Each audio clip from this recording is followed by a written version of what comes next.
Hello, happiness seekers.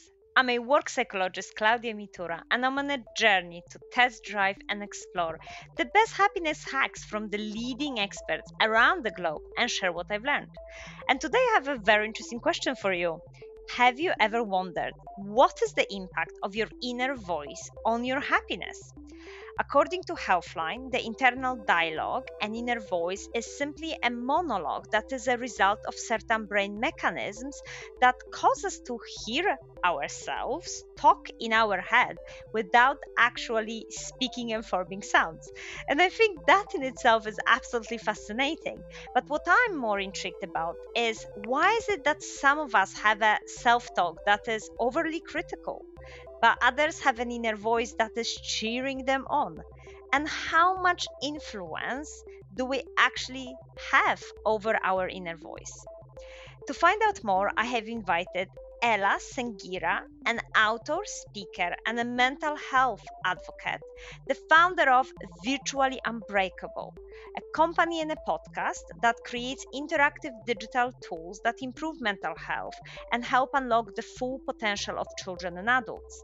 And in this episode, you will find out what is the inner voice and where does it come from? How does it impact our happiness? And most importantly, how can we look at transforming our inner voice into a more positive one to support our happiness and success? So hope you'll enjoy this episode and remember to visit endhappiness.co.uk for more episodes and resources on happiness hacks. See you there. Hi, Claudia. It's nice to speaking to you. I am so excited because we are, I think, looking into a really interesting topic, inner voice. We all have a different type of voice, a different type of voices, maybe even in our kind of internal self. So first of all, let's start with a nice definition. How would you define inner voice? What is that about? Sure.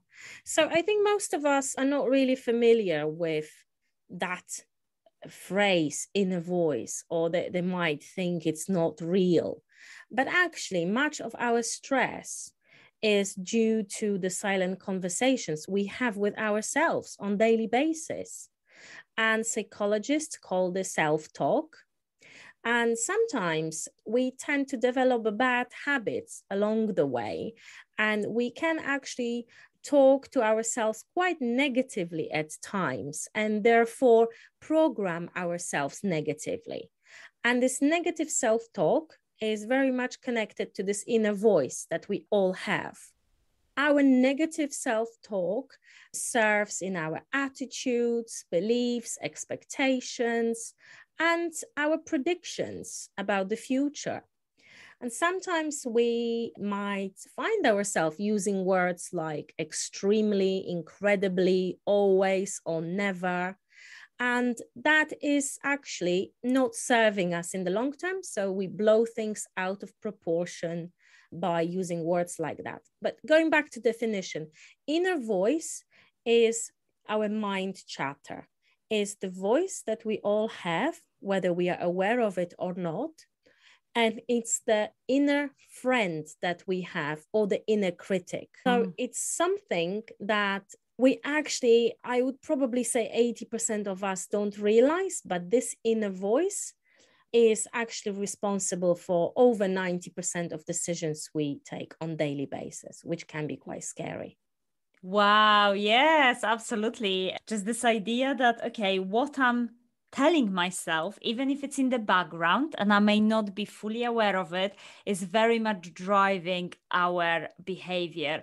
And in that sense, it's very much impacting our happiness, because if we have a friend in our inner voice, then yes, we'll be happy, we'll believe in ourselves, we'll have that high level of self-esteem and confidence. But most likely, okay, if I have a inner voice as a critic, then that voice will be undermining me and my decisions and probably making me quite unhappy. As you said, inner voice is very much responsible for some of our stresses in life. So fascinating. Now, I think even more fascinating question is, where does it come from? Why do we even have the inner voice? So like many other things, it's formed in our childhood. And as soon as we become able to form our thoughts and process them, we develop an inner voice. So it's like a vocal part of our mind. And the role of our inner voice is to protect us from dangerous situations, prevent us from danger. So what our inner voice tells us is very often related to our past experiences, as it tries to prevent us from making the same mistakes over and over. And if you think about it, it's all very logical. But one of the key points here is that this tendency to have a very critical inner voice is extremely self-destructive. So, in fact, self-esteem and vulnerability are inversely related.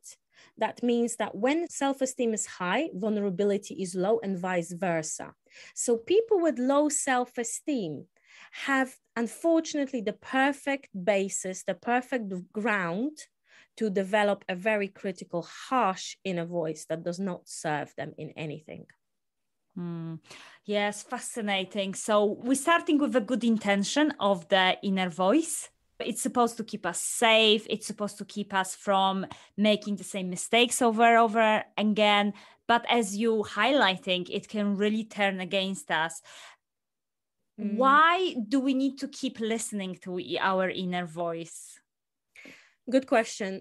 I think the answer to that is because we feel like it's keeping us safe, and it's raising our defenses, and it prepares us for a possible defeat. So we almost trust instinctively this inner voice because we feel like it's like our parents. It's there to guide us and it's there to protect us. So therefore, it's better we listen to it. And some people mix it up with our intuition. They feel that this inner voice is intuition. And if the inner voice says, don't do it, that means it's like a sign we shouldn't do it. But actually, we couldn't be further away from the truth. More often than not, our inner voice is holding us back from living our life to our full potential. But we very much see it as the guardian, which is why we listen to it. Fascinating. So this idea, as you said, of an inner parent. So interesting that since that inner voice is with us all the time, we believe, okay, it has those good intentions, but maybe we do need to question it. As you said, it might be quite critical. So how else it can impact our happiness? In any different shape and form you can possibly imagine. Because we listen to this inner voice, it impacts our life tremendously every day.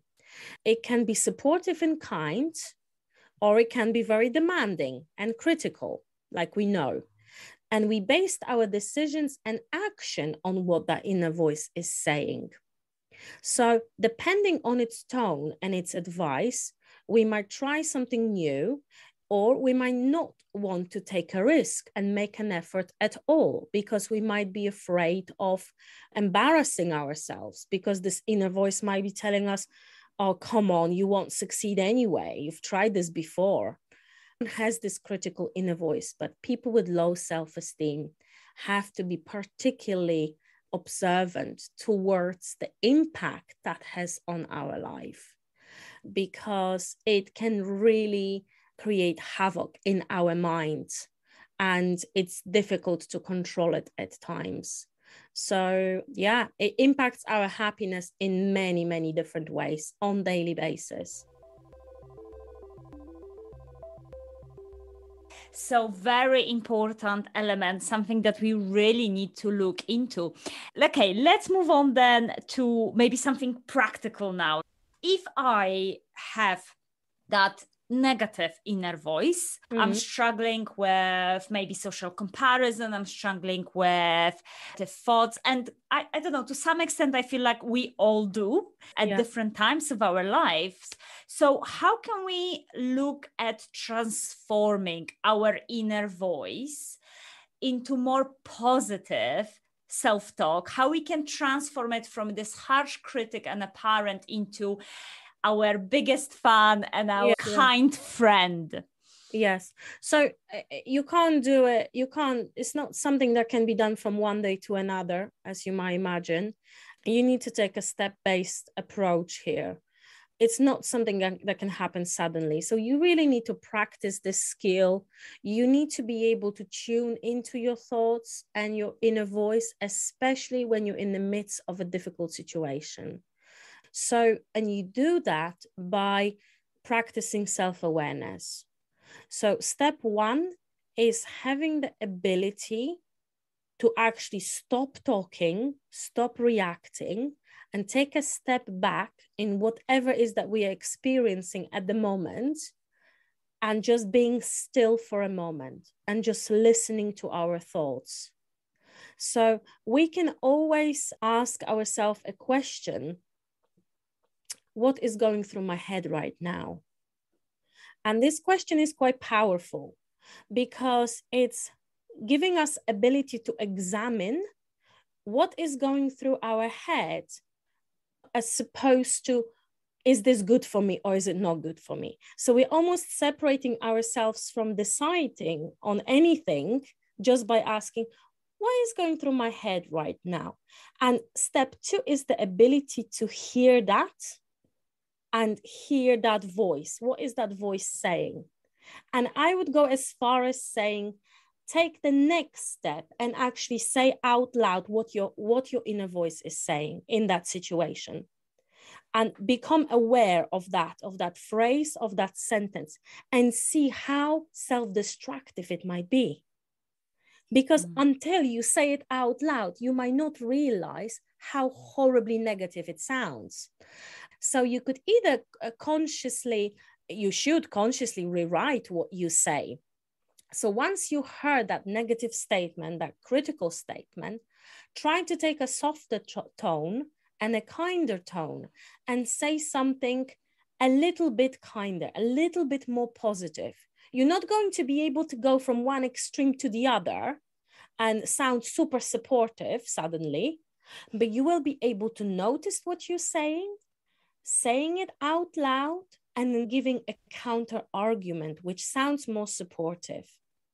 And if you practice this on daily or even weekly basis, you will slowly build ability and a skill through observation to start rewriting your critical statements about yourself into more supportive one, which is exactly where you want to be if you want to change your life into a better one. Wow, fascinating. And I really like that you're giving us really practical steps here, because you know what? I personally many times won't notice the inner voice till I have a negative emotion in my body. I think that's quite interesting that I personally use the kind of emotional reaction. I have a body sensation first that I'm able to spot on. And then I'm thinking, okay, why am I getting upset, or why I'm getting stressed? Why my stomach is telling me that something is out of order? And then I will think, oh, I actually said to myself something that is increasing my worry. I said to myself something that is very catastrophic, or as you said, really negative. And because of that, I'm feeling that. And it's really interesting process that sometimes that inner voice is so ingrained in us. It's sometimes difficult to notice it. So I really like that you're saying, say it out loud, because majority of the things that we probably say to ourselves, we wouldn't ever say to anyone else. Because the way we often talk to ourselves, it's like we talk to someone. I don't want to say it out loud, but like we hated ourselves, quite frankly. We don't talk to another person like that ever, unless they really, really upset us or really, really hurt us. And even then, many of us go quite shy and quiet and don't know what to say. Whereas towards ourselves, we have no problem being super critical. And unfortunately, that is very, very wrong approach to take. Absolutely, because if we are not our best friends, if we are not our biggest fans, then, you know, who would be? I think this is so important, that to gain that confidence, to make the decisions, to find the happiness we want, we're very much working on that inner voice and us being supporting towards ourselves.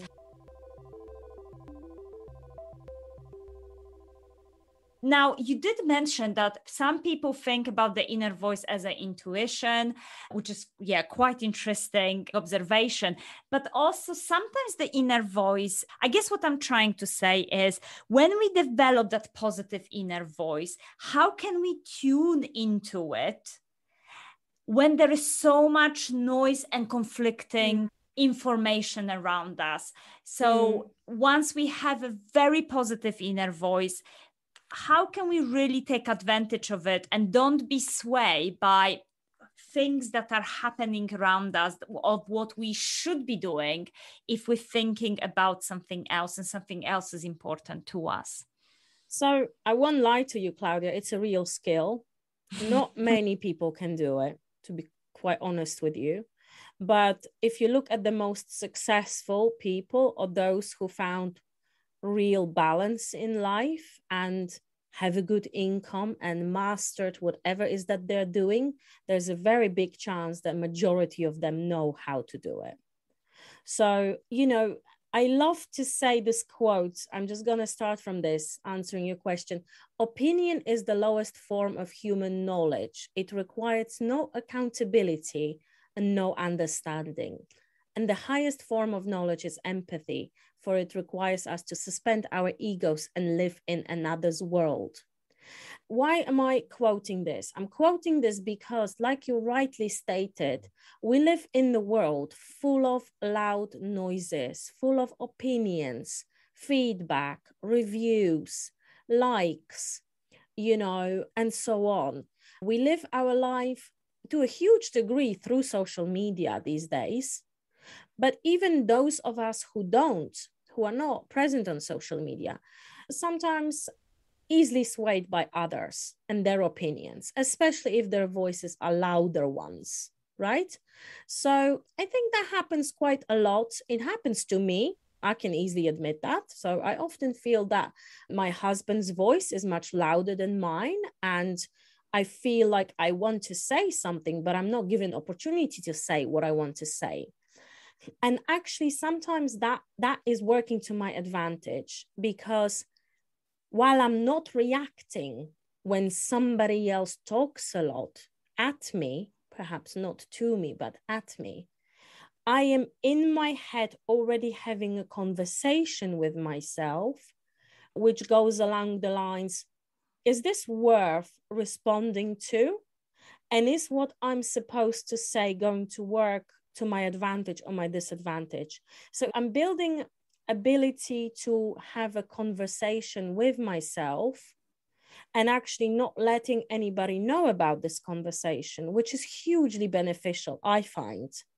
But like we said, this happens so often that other people take over the stage and they want us to run with their show, as I call it. I think marriages, relationships, and families and friendships are where this happens very often. We might find that the other person has a much louder voice than us. And some of us are more susceptible to listening to the opinion of other people and going with it. And we completely forget about taking the step back and having a think. Is this really something that I want to do? What is going through my head right now? Right? But like with everything else, this takes practice. And it's about developing also self-trust and self-awareness, and therefore tuning into that inner voice. But it's a very smart way of prioritizing your own needs and not going with what's convenient for other people. Yes, absolutely. And I think this is so important, that check-in, because I personally think it's allowing ourselves a moment to do that checking, to check in with our values, right? And feeling like, is this what's important to me? Is this what I truly want to do, as you said? And I think then we can go back to our values that really could be our compass of when it comes to those choices that we're making. So important. But I guess we cannot move into that step before we know that the inner voice is very supportive of who we are and what we want to achieve in life. So Ella, final advice for our listeners to really start transforming that inner voice to our advantage. Sure. I would say try working on developing self-awareness if you haven't already. Self-awareness is something that is going to be a massive benefit, a massive strength to your character. And it will bring advantages to your daily life, having this self-awareness. Think about what your inner voice is like. How do you speak to yourself when others don't listen? Try to learn to take time for yourself and be still. That really helps. And you're going to see, is your voice likely to be gentle and supportive? Or does it mainly criticize you and sound really harsh? Perhaps when you're talking about yourself or your skills or your dreams or your abilities.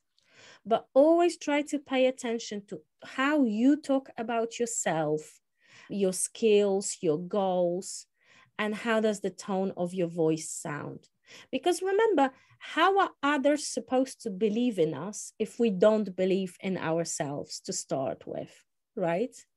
How are other people supposed to buy from us, buy our services or products, if we deep inside believe we are not worth that sale, or we can't do it, we are not good enough? So it's really important to learn to take control over this inner critic, because we are capable of much more when our voice is kind and soft and supportive rather than harsh and demanding. And also, always try speaking to yourself as if you were speaking to your best friend, you know, because you do have yourself for the rest of your life. Other people might come and go, but you are going to stay with yourself. So it's only to your advantage if you learn to trust yourself and be kind to yourself. And I often say to my customers, speak to yourself as if you were speaking to your best friend, because there is a very little chance when you talk to yourself like that you will become lazy or not succeed. But there is a huge chance when you talk kindly to yourself that you will succeed in whatever is that you're doing. With that note, I hope this will be a smooth journey for you and you will enjoy it.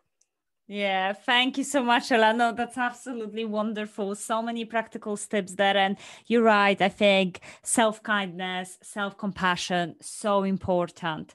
This is a show about unhappiness. So just very quickly, what makes you happy? That's a very good question. Actually, I'm someone who believes in being happy not now, not being happy when I get the next, when I have the next achievement, when I succeed at something. So for me, it's the very, very small things. It's like actually being able to have my coffee in the morning and listen to the birds in my garden. That sort of thing makes me happy. Fantastic. Also something like being really present when I play with my son. So being in the moment and really experiencing laughter and joy and trying not to think about the million reasons why I shouldn't be happy in that moment. So practicing self-awareness and practicing mindfulness, I would say, really helps.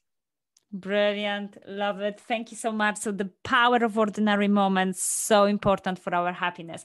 Thank you again, Ella. That was absolutely wonderful to have you on the show. Have a great the rest of the day. Thank you so much, Claudia. Likewise, all the best to you.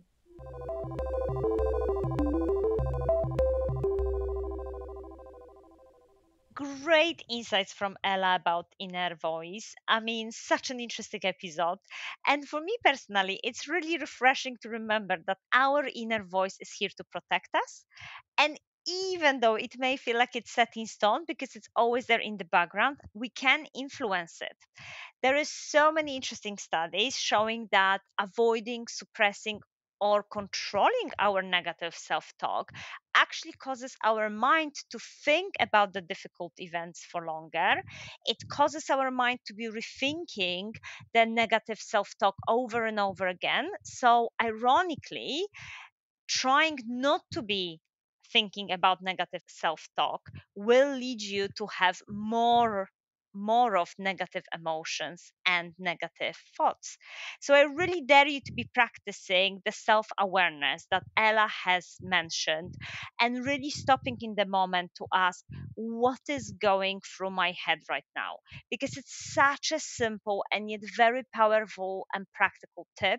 According to research, naming our emotions and thoughts can reduce their intensity by 50%. So, again, really, that can give us that option to influence our self talk. So, thank you so much for listening. I hope I will see you at the next episode of Work Life Fit, where I'll be exploring with my guest how can we juggle the demands of different aspects of our life. I know I definitely need it. I have so many different conflicting demands. But also watch out for my bonus 10 minutes episodes with some practical exercises. This is a bit of a new format that I'm trying out, and hopefully you're finding it useful. You can listen to 4 questions to foster self compassion, 5 steps to decrease your stress when making tough decisions, or 3 positive affirmations to soothe your negative self talk. I hope you're finding those useful. Any feedback, please email me, and always stay in touch via my website andhappiness.co.uk, or follow me on Instagram at andhappinessofficial. Have a great week, and I dare you to be happy with your inner voice.